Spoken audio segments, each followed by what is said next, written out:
My own inclination is when people ask, should we have two services on the Lord's Day, to say that I think we as the people of God ought to rise up in righteous revolt against the parsimony of our preachers and ask, why can't we have three?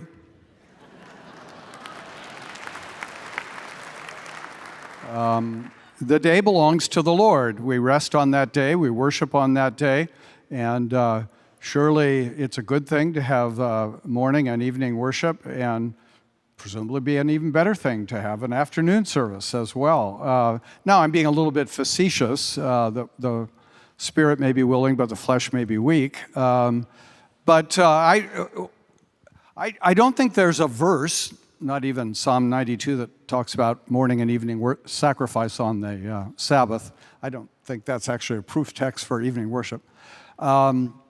I do think it's a prudential matter, and I think if we are committed to Sunday as a Christian Sabbath, which I think we ought to be, as a day belonging to the Lord for distinct resting in Him and worshiping Him, then we have to ask, how should that day be used? And it ought to be used in rest and in Christian fellowship and service, but also in worship. And if it's to be used in worship, then we have to ask ourselves, how much worship is good for us?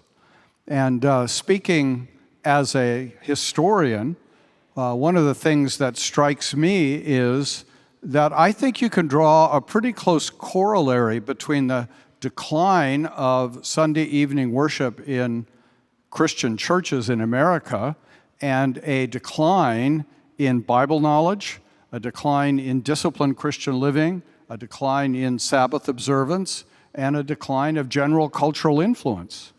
I don't see how any good thing has come out of abandoning Sunday evening worship. What are you all doing with your Sunday evenings? Are you all sitting at home and watching Ligonier DVDs? As long as you don't buy them on Sunday, that might be legitimate. But I mean that as a very serious question. If Sunday is the day for the Lord, what are we doing with our Sundays? And how are we using our Sundays to draw closer to the Lord? And I have met in my lifetime one or two people who did not go to church Sunday night, who were home studying the Bible and catechizing their children. And I don't know that I necessarily wanted to criticize those people. But most people who are not going to church Sunday night are not going to church and not doing really spiritual things with that time. And I want to blame particularly, not exclusively, but I want to blame particularly the ministers who too often find life easier if they write one sermon a week instead of two. Now, they're giving in to pressure very often from people. And I think any of us would know if you went to a teacher of algebra in high school and said, we want you to produce students knowing just as much algebra as they always learned, but we're giving you half as much time to teach them, that you'd end up with a lot of trouble. But that's what we're doing in our churches, for as far as I can see, no good reason at all.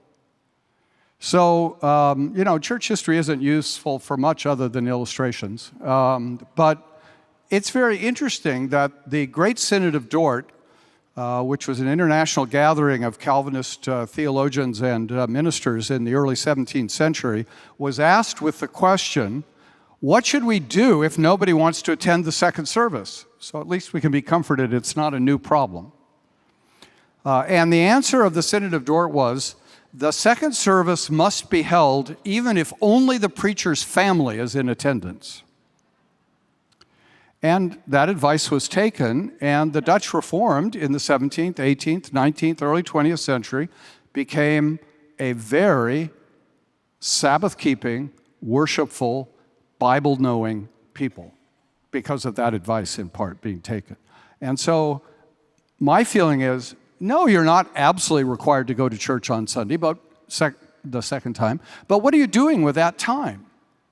Use it for the Lord, with the Lord, and tell your preacher you want 2 or maybe 3 sermons a Sunday.